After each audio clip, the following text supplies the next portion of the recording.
जाओ ले जाओ अपना कारागार में से डाल दो।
पुनः तक वापस ले आल राजमाता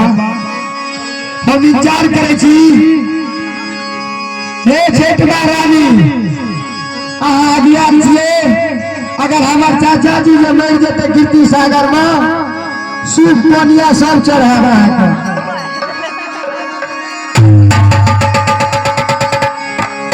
अगर चाचा जी जे मर जेते मास्टर साहब तो बहुत खुशी मनेबे हमरे शादी हो जेते हम अपने जैसे से मजा जवानी के लेबे नहीं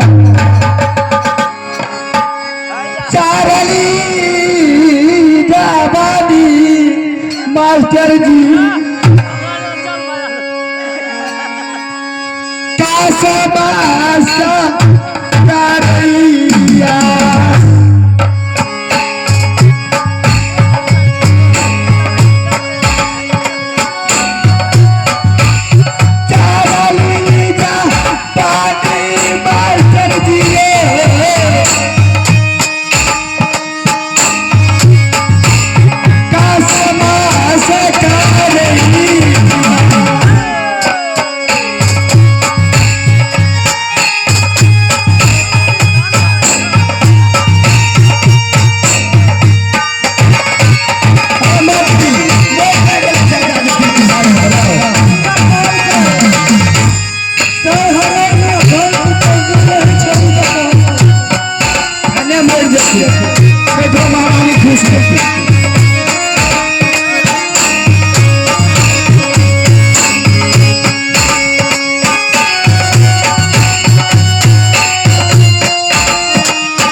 करी अगर चाचा जी मिल जाए तो सुल्तानिया से चढ़ा अरे जो हमार भैया जैसे इंदल ओकरे छाछू ले गेल छै चाचे जी का आ वो छोरा जे मरते त हम घैला चढ़ेबे और हाथी चढ़ेबे छै तुम्हारा नाम से चढ़ेबे बैगन चढ़ेते ठीक है ऐसे में हम इंतजार करे छी चाचा जी का अगर चाचा जी नहीं आए तो भैया इंदल जरूर है आप दिल्ली कॉलेज से मिली के लिए अवश्य कोई छालर वर्ष नहीं चाचा जी का भैया इंदल का लिंग मरवा दिले कीर्ति सागर महाराजा विजय सिंह के पास तो हमारा नाम सती कंचन ने सोचे के मोच वाला छिए तो हम जे से एगो छतरी के लेती छिए उमरिया बीपी मास्टर जी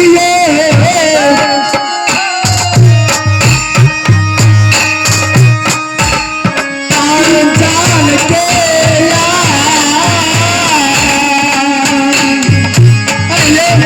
के बराबर जितना कनियों ने दाया आवे लगा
दिल्ली कॉलेज में हूँ। 6 मास गुजर चुका है दिल्ली कॉलेज में। मेरे चाचा जी ना कोई मंत्री ना कोई खास भेजा है। जो मैं अपनी पलंग पर सो रहा था तो अचानक कोई भयानक सपना देखा। आहो राम दादा में कागा बोले छे पर कोई पारा हो गई जरू होगा अब से दही रह जाएगी।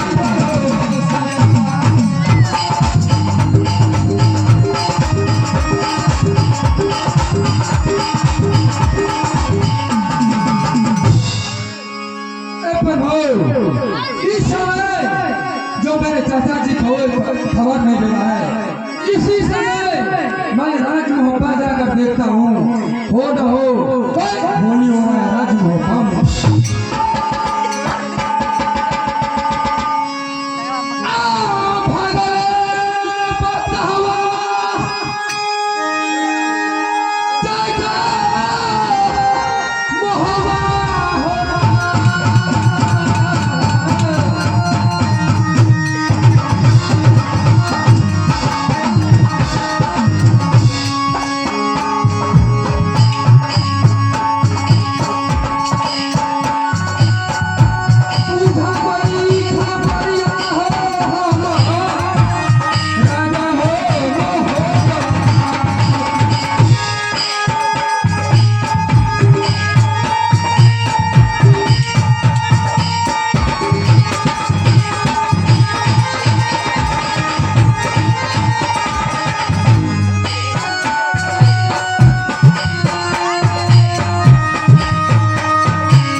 राजा भैया मंत्री रबापुरा बड़ी काल से इंतजार करे छिया थे तभी तक भी आके आले रहो अच्छा है कि वो नेता चले गए तो तोर मन तो फोन कर तो पहले आवा देने पहले बहुत प्यार से बात करो तकर बाद हम ओकरा लेला सजे बोल प्रणाम भैया खुश रहो कांचन कुमारी प्रणाम बाबा खुश रहो मंत्री का भैया ये क्या है कांचन कुमारी तुम्हारे चेहरे इतना उदास दिखता है भैया आ सब कुछ बुझे माता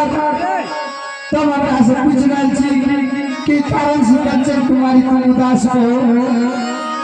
भैया हमरा से छोट छोट सहेली का शादी भ गेल सासुर बसे परंतु भैया राजमौपा में कते दिन कुमार रह भैया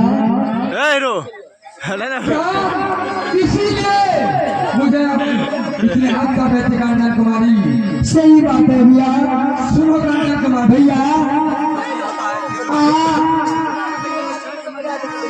चाचा जी और पिताजी मिल गए तो शादी तो कहिए दिमाग फिर भी आलो मरीदा लालू नगर में क्या कर ले लूं कौन जाए नहीं चाहिए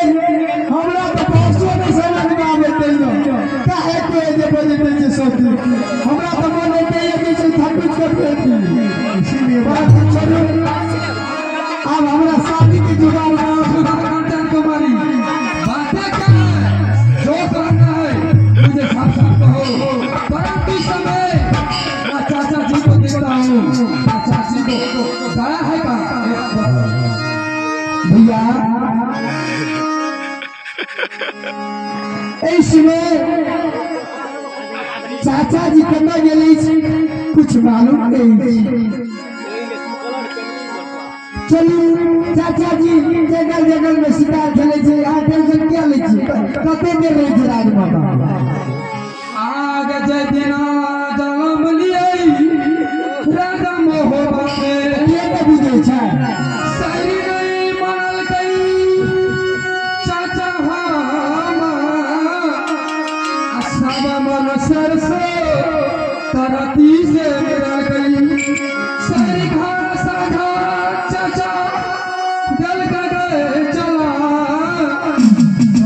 गई दिना गति में चले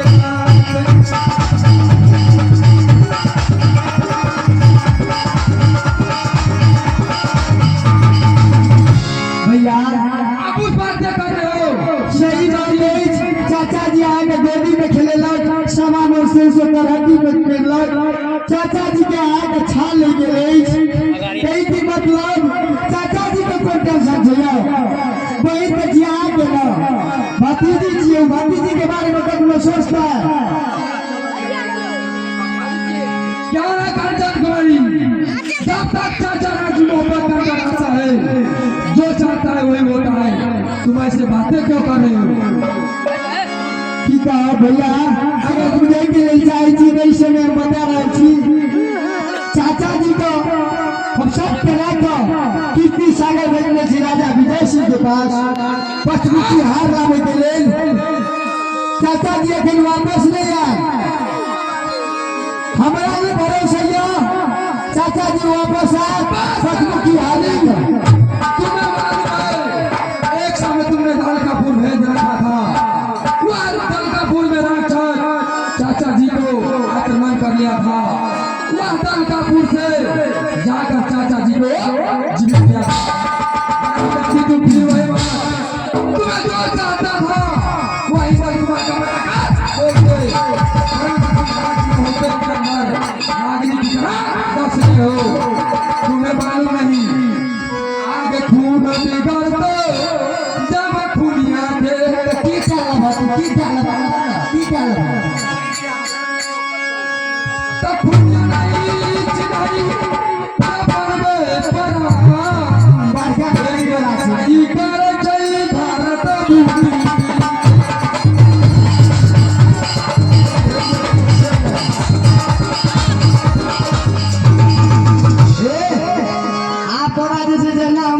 कर दे छी तेना हमरो से बात करू आप देर छोड़ के विचार नहीं रखबो बस करो रानी तुम्हें राज में होबे के अंदर दियो ना तो तोर पगड़ी गिरा दे छी तू तो बोल जा गई अब हमरो के तो आ जा छी से नहीं हुआ तो तू पूछे छी तू ना चार मरो ना नहीं हुआ तो सुनो रानी जब आई से चाचा जी के धोने के छो तो पांच मुखिया हार लावे के ले जाई मोड़ दिया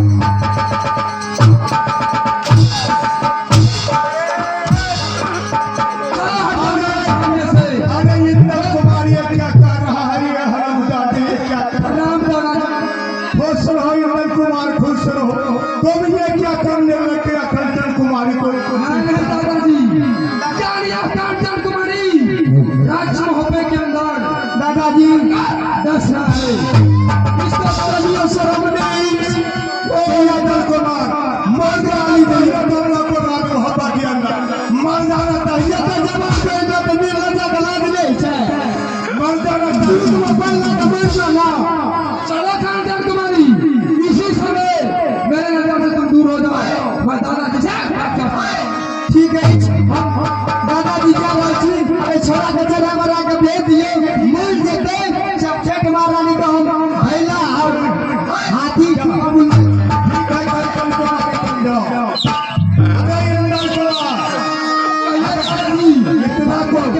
इतना बलवान तू अपना को समझता है तो देखो जाकर के रूरल सिंह का बेटी सागर में विजय सिंह ने बाल लगा करके 100 कुंटल मेवा के छीट दिया हराम डाले दुनिया में क्या कर रहे हो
इंदर कुमार, तुम अभी तक अभिनवन यहाँ क्या कर रहे हो? उस अगर उदय सिंह का प्राण निकल जाएगा तो तुमको जाकर के कोई फायदा नहीं मिलेगा। इंदर नहीं ना दादाजी, वैसे कदापि नहीं सकता है। इसी समय आप राज मोहब्बत कर चले जाइए। मैं क्या करे, मैं तो इधर उधर हर हमेशा राजमहल में रहता हूँ, घूमते फिरते देखता रहता हूँ कि कौन सदी में क्या हो गया है। मैं तो कहने के लिए आया था, इसीलिए मैं आया